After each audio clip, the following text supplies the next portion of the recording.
Okay, hi booktube, Aaron here. Hope you're doing okay. Today I've got a tag for you. It's the book design tag. It's quite an old one.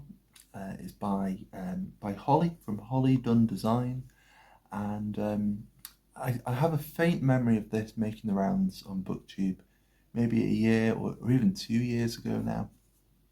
And I never did it. But I sort of rediscovered it. I recently subscribed to Passage of Time, so Erica from Passage of Time, and yeah, I was kind of going through her backlog of videos, as I do when I subscribe to someone new or new to me, and yeah, this tag kind of jumped out at me, and then once I was watching it, it was yeah, it seemed familiar, so I think I can remember it going around about a couple of years ago. I thought I'd try and get it going again, just in case anyone who hasn't done it yet would like to do it. So let's jump into it. So it's about 10 prompts. Now the slightly annoying thing with the tag is that even though it's kind of going through many of the books you think are the most beautiful in your kind of collection, I actually found I was kind of avoiding lots of my favourites just with the way the questions were kind of led. And so just before I actually get into the prompts, probably one of my favourite kind of sort of additions for a book, for the general design and the way it feels and everything, is a Penguin classic. I love this period of Black Spine. I also like the older Black Spine ones with the colour bar on the top, but this is my sort of beat up copy of The Woman in White by Wilkie Collins.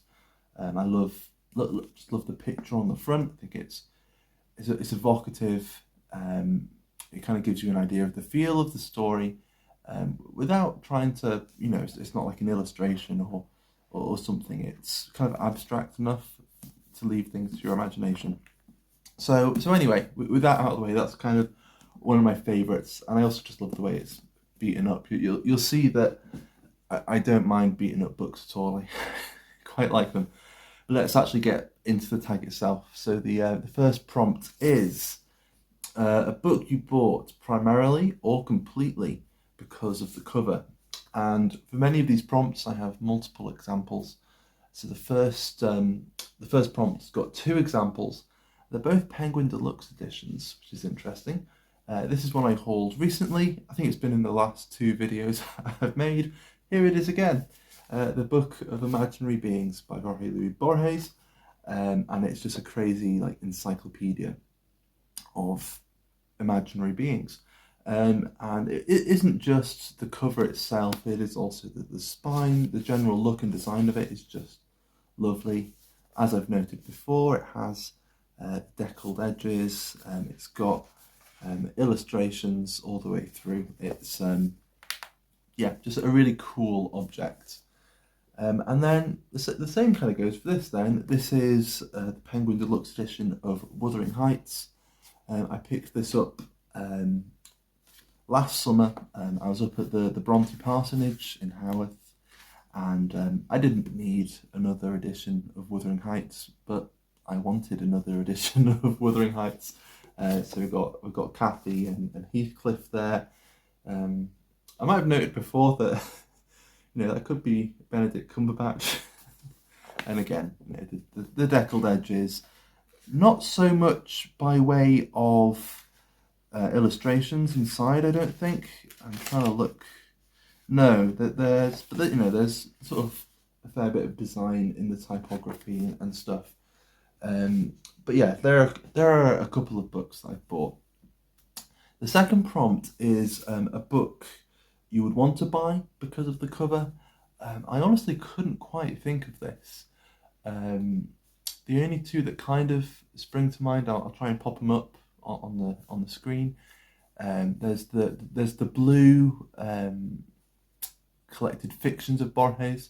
I have a different edition of that. But I would quite like that classic kind of blue. It's very simple, very stately. And there's also The Art of Science Fiction by Roberto Bolaño. which I haven't read really anything. I've read a couple of poems and things like that by him, but that's about it.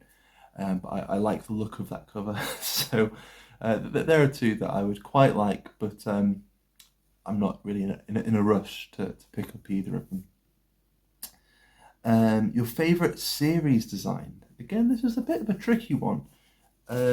My reasons for this one are a bit odd, but I decided to go with the Cemetery of Forgotten Books series by Carlos Ruiz Zafron. So I've got here the first book, The Shadow of the Wind, and then we've got The Labyrinth of Spirits here. This is the last book. These are the only two books from the series I have, and I bought and read the last book first, so that's a good start. Really enjoyed it. I thought it worked really quite well as, you know, in its own right as a novel. There's enough sort of context in there for someone who hasn't read the earlier books. And there's something about the covers, I can't really explain it, there's something about the covers that really wants me to go and make a hot chocolate. Don't know why, but that's kind of why I like these editions so much. They remind me of a really, I mean, I suppose if the background was black rather than white, it reminds me of a really luxurious tin of hot chocolate powder. And that's why I love them so much. I mean, they're again, lovely in their own right, but that's why I chose them. Number 3 is your favourite... No, we're up to number 4. Number 4 is Dust Jacket, a book with a beautiful dust jacket, or something unexpected under the dust jacket. I've got 4 examples for this, and I can't remember what they all look like under the dust jacket. They might be really boring, but if it is unexpected, then it's the same for me as it is for you. First up, we've got Chasing Homer by Laszlo Krasznahorkai. I read this for the BookTube prize last year, and I really loved it. I think it was my second favourite out of all of them. I mean, the dust jacket itself, I mean, it's quite a disturbing illustration, but I really quite like it. It's kind of cute at the same time. It's kind of cute but disturbing, which, you know, don't often go together. Under the, yeah, it's as you'd expect. It's sort of charcoal colour. You know, you got the title there quite small off to the side, but nothing that out there really. I'll try and hurry up with the others because oh dear, that's just going to, there we go. Sorry, it's carnage trying to put it back on. Next up, we've got Weather by Jenny Offel. I really like this dust jacket. In fact, this dust jacket is the only reason I still have this book. The book itself was okay. And again, I mean, you've got some interesting stuff on the spine, but underneath it's pretty simple. Just the fact that you have the title on the spine initially was a shock to me. The first time I bought a book, or read a book with a dust cover. My dad got me, well, my parents got me The Hobbit for Christmas when I was a kid, and I can remember taking the dust cover off and being like, whoa, it's a whole different book. Next up, we've got George Saunders, Liberation Day. I read this just a few days ago, a couple of weeks ago, for the BookTube prize. This is about as simple as it gets. It's just kind of black. The title is there. I'm not sure if you can see it. It's been sort of embossed into the spine, and it's kind of glossy as well, so you kind of get a bit of shine there. And there's one of those geese there as well, as there are on the cover. To jump ahead to one of the other prompts, this does have really cool end papers, and this is a signed one as well, because I bought it when it first came out, and this is just the one I happened to buy. I wasn't really too bothered about getting a signed edition, but there you go. And then the last hardcover that I really liked the dust jacket of is Red Comet by Heather Clark. This is a biography of Sylvia Plath. Sorry, I'm trying to wipe the dust off it. but it's really, really good. I just love the general design of it. Just the kind of the grey, red, white kind of combination I think is really cool. I love how you've got this, you've got Sylvia there, and then you've got Ted on the back, and in the photo itself they're looking very lovely and sort of lovingly at each other, but it's almost kind of like a standoff at the same time, which is probably a fairly accurate description of their relationship, at least at some periods. And again, very, very dark, very simple, quite stately. So there we go. Sorry for just going off on one with that prompt, but I thought that was fun. Anyway, moving on to number 5, which is Naked Hardbacks, a gorgeous book with no dust jacket. So again, I've got 4 books for this, but since we don't have any dust jackets to take off, it shouldn't take too long to get through them. There's The Hare with Amber Eyes by Edmund Duval. This is pretty beaten up, but I really love just the general design of that, and how this pattern, it kind of goes all the way around to the back. It's just kind of interrupted there, but I just love the feel and the design of that. This is maybe one of the most lovely books I own. This is Bell's English Poets, and it's just a little poetry anthology. This is, I think, just the first volume of it, so it's just sort of ballads and early English stuff, I believe. Or is it? Yes, this is just sort of early stuff. It doesn't actually say it. Oh yeah, it does. On the spine it says it's just early ballads, but it's just really, really lovely. I really quite like that.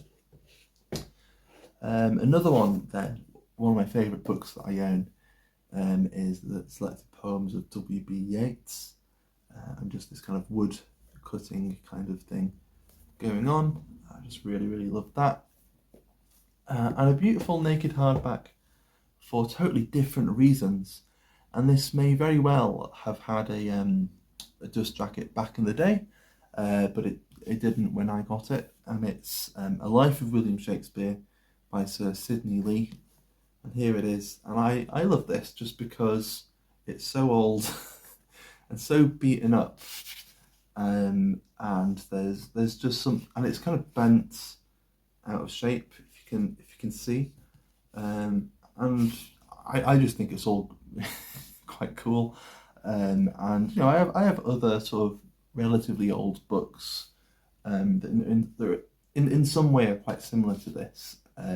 There's something just about the way this has been beaten up that I really like, but it's still quite intact, still really readable, but on the outside it's been beaten up quite a lot. Next up, we've got a beautiful paperback, and so for this one, 3 examples. It's quite funny how for quite a few of these I actually found it quite hard just to find one, and then suddenly I can't decide because I've got loads. So we've got Don't Look Now by Daphne du Maurier. This was like from a series when Penguin were sort of publishing sort of editions for every decade, and this was sort of to celebrate the 70s, I suppose. And so I suppose this is supposed to look 70s-ish, I suppose, from what the designer thought at least. But yeah, I just really like it. However, it is rather misleading because it's quite a dark short story collection, so it doesn't really reflect the contents, but I like it as an object. This is, again, for design, one of my favourite books. This is Impossible Loves by Dario Jaramillo, a Colombian poet.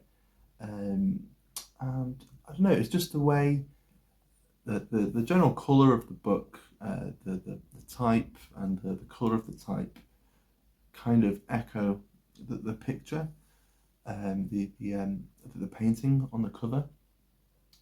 Yeah, I just really quite like it, and it's just a nice object. This is published by Carcanet here in the UK. I don't know whether it's available elsewhere, but yeah, it's a good little translation of that poet's work. Then we've got the last of these is the history of Danish dreams, and again, just the way they've utilised a painting on the cover. For this one, they've just decided to fill it up. This might just be it might just be a detail from a painting, and then they've sort of just used that. But yeah, this is the history of Danish dreams by Peter Hug, and it's a Harville edition. I really quite like Harville. Yeah, and it's big as well. Anyway, I feel like kind of every now and then I just start daydreaming today. Sorry, I just start thinking and then I remember that I'm filming a video. Prompt number 7 is a non-fiction book with a lovely cover. Again, I've got 2 for this. I've got the American Transcendentalist, so a sort of selection, edited by Lawrence Buell. I just really love the illustration on the front. And again, this is a fairly beaten up edition. And I've also got Judith Herring, Byzantium, The Surprising Life of a Medieval Empire, and just a lovely detail there. It's a portrait of the Empress Zoe, and I don't know, there are so many things that you could probably think of, but I think Herring made a great sort of choice with that particular mosaic. And then where are we? Yeah, then we're up to number 8, a book with great end papers. Again, I've got 2 books. Have there been any prompts where I've found just one book for the... No, I don't think there has been. Okay. A book with great end papers. The first one is this selection of novels by H.G. Wells, all bound up together. The cover's quite cool. It's more kind of 1950s, 1960s than, sort of late 19th, early 20th century. But it's just this great end paper here. It's kind of like a cross section of Michael K. Vaughan's brain, I think. And then we've got this folio edition of The Monk by Matthew Lewis. I mean, just the book itself, being a folio society edition is lovely, and there are great illustrations all the way through, but there's just this sort of crucifix and rosary for the end papers. I think it's the same at the end. Yeah, it is on the other side. There's something innocent but kind of foreboding about it. And then there are great illustrations all the way through as well. I haven't actually read this edition all the way through. I've just kind of flicked through it. So at some point I do really need to reread The Monk. And then finally, not finally, second to last, we have number 9, The Spine, a book that looks just as gorgeous spine out as it does face out. And this is one I quite struggled with, because it's got the word, it looks just as gorgeous. So it's not necessarily my favourite. It's more a book that you just really love. You can really, I don't know. And I was thinking of, these Penguin Deluxe editions. I'll try to grab them without causing too much damage. But they're very ornate. They're very, and the artwork goes all the way round. But like with Wuthering Heights as an example, I wouldn't say it's just as gorgeous looking at the spine as it is looking at the cover. I'd say more that it just kind of gives you a rough idea of what you might expect on the cover. I didn't really go with those. Instead, I went with these. I think in a way they're a little simpler. They're ornate, just in a different way, I suppose. And they're these vintage classics editions. So we've got Mrs. Dalloway by Virginia Woolf, and just the way it looks there, it's kind of simple but ornate. And then in a similar fashion, I've got a couple of Tolstoy books in these editions as well. So we've got the Anna Karenina, and again the patterns there on the side, and the font is really lovely as well. So there's still something really eye-catching about it. And here's the War and Peace in that edition as well. I quite like with this one, you've got the contrast there between the purples and pinks and the blues. So yeah, that's really quite nice. Earlier, just before I started filming, Jasmine saw the pile of books, and she kind of noticed that there is a common colour theme. There's lots of blues, lots of browns, and kind of contrasted by sort of reds and pinks, which is interesting. I suppose, yeah, they must be what catch my eye. But yeah, before I forget, the last prompt is to tag some friends. So I've got 4 folks on booktube that I believe haven't done this tag yet. So number 1 is David Wiley. Number 2 is Kristen from Enter the Book. Number 3 is Micah Cummins, and then I can't tag Micah Cummins without tagging Anna from Annabella. And so there we go, I've got 4 folks to tag. But as always, if you haven't done this tag yet and you'd like to, consider yourself tagged. So there we go, that's the book design tag. Thank you very much for watching. No, I'm not telling you to apologise. I am apologising myself. Apologies if I've been rambling. Yes, that's what I was saying. Anyway, goodbye.